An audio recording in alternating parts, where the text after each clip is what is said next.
Media पे माननीय प्रधानमंत्री जी ने आपकी तपस्या को लेके पोस्ट किया है, आप क्या कहना चाहते हैं?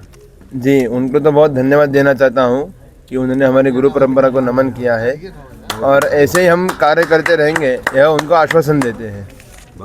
अच्छा, कल आपकी माननीय योगी जी से मुलाकात हुई जी, तो उनसे क्या कुछ खास बात हुई आपकी? जी खास क्या बात, कहा आपसे? जी खास बात तो हुआ है कि उन्होंने तो बहुत सारी शुभकामनाएं दी है और ऐसे आगे बढ़ते रहे ऐसा आश्वासन दिया है।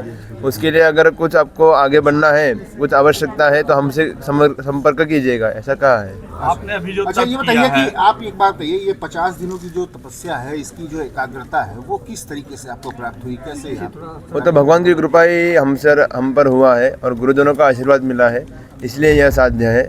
और ये गौरव तो मेरा नहीं है, यह मेरी विद्या का गौरव है, मैं तो केवल निमित्त मात्र बना हूँ। जिस तरीके से शास्त्रार्थ और पाठ आप कर रहे हैं उसमें कोई गलती नहीं हो रही, इसका क्रेडिट किसको देना चाहते हैं? भगवान और गुरुचरण, बात खत्म हो गई। अच्छा, आज तक कितने वेद मूर्ति बने होंगे? आप भी वेद मूर्ति बने हैं जी, आज तक कितने? हम बनने के लिए नहीं आए हैं, हम तो गुरु चरणों में सेवा करने आए थे। वो बने नहीं बने वो तो भगवान देख लेंगे। आपने जो 50 दिनों की तपस्या थी उसमें क्या क्या विधान था वो आप उनसे पूछ लीजिए गुरु जी से।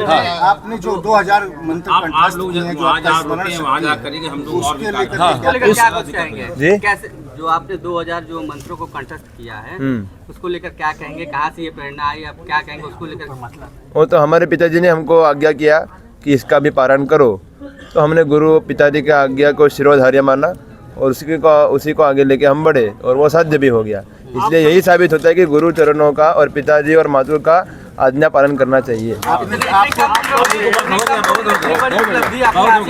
उपलब्धि हासिल क्या की, कहेंगे उसको कम लेकर? उम्र में उसको लेकर क्या कहेंगे? किस तरीके से तैयारियां की आपने, कितना मेहनत करना पड़ा आपको?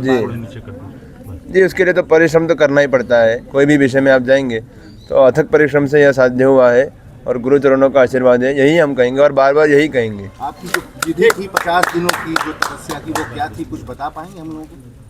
वो तो हम गुरु जी से आप पूछ लीजिए। उसको कितने समय पूरा किया जाता है और आपने कितने समय में इसको? जी, यह प्रश्न जो इस पारायण के मुख्य गुरु जी रहे। एक सवाल आपसे ये है,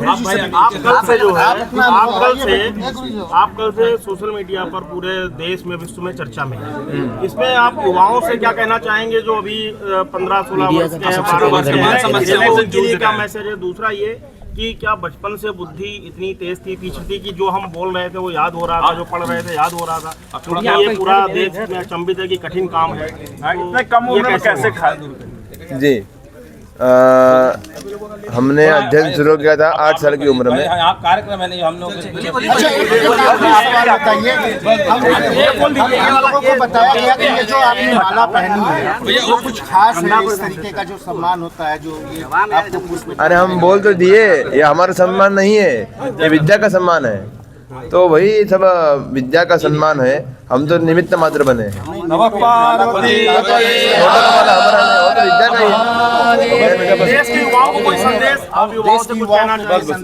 यही संदेश देते रहेंगे कि जिस कार्य में आप है उसमें मेहनत करें, गुरु की सेवा करें, आपको सब कुछ प्राप्त हो जाएगा। भारतीय संस्कृति का पालन करते रहें, सनातन धर्म का, आप सनातन धर्म को आगे कैसे बढ़ाए। भारतीय संस्कृति के संरक्षण के लिए कि वो अपने आप वेद मूर्ति उपाधि मिली है। हमारे भारतीय संस्कृति में ब्राह्मण का अथवा जितने सनातन धर्मी लोगों का है, आने का निष्ठ कारणों षडंगो वेदो अध्ययो ज्ञेयस्या, बिना प्रयोजन के केवल धर्म रक्षण के लिए वेद अध्ययन करना है। वह वेद अध्ययन का अपने आप, जैसे आपको इन्होंने बुलाया नहीं है फिर भी हम लोगों का परिणाम अपने आप फलित हो गया, उसी प्रकार इन्होंने वेद अध्ययन किया है। यह वेद का भगवान की कृपा है कि ये अपने आप वृष्टि हो रही है, जिस वृष्टि के माध्यम से एक नई युवकों को प्रेरणा के लिए ये बालक आया है। अच्छा, आप ये बताइए कि 5 साल की उम्र से ही आप मंत्र जाप ये सब कुछ कर रहे हैं अभी?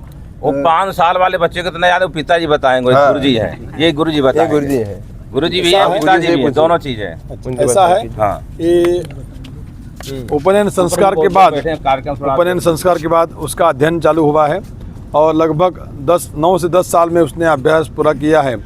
और ये जो दंडक्रम पारायण उसने किया है उसके लिए कम से कम ऊपर से 3-4 साल पढ़ाई करनी होती है। लेकिन उसने उसी अभ्यास में अभ्यास करते करते ही जैसे उसको पढ़ाया तो तुरंत उसे कंठस्थीकरण करते उसकी तैयारी करके आज उसने यहाँ पारायण किया है।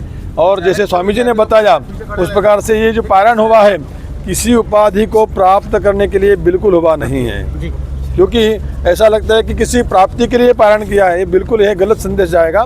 तो वेद भगवान की सेवा करने के लिए, संरक्षण के लिए, हमारी वैदिक संस्कृति है, वैदिक जो हमारी धरा है उस सनातन धर्म की धरा को पुनर्जीवित करने के लिए या उसका संरक्षण करने के लिए ये पारायण हुआ है, बिल्कुल किसी उपाधि के लिए प्राप्त हुआ नहीं है। और सबसे बड़ी बात है जो विद्या का अर्जन किया है वो विद्या भगवान को सुनानी है, वो विद्या के माध्यम से भगवान को समर्पण करना है, इस माध्यम से पारायण हुआ है।